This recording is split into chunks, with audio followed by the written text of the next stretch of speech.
আবার? আপনারা কারা? চুপ! সোনা গয়না রুপাইয়া সব দিয়ে দে। নেবেন আগে মিষ্টিমুখ, তারপর বৌমা ওরা ডাকাত হলে ওরা মেহমান। প্রথম এসছেন, মিষ্টিমুখ করে যাবেন। আবার ডায়াবেটিস। অল্প খেলে কিচ্ছু হয় না। অল্প করে দে।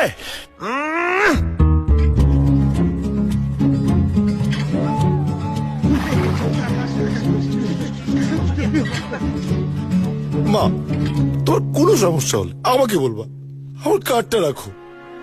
এই যে পুষ্টি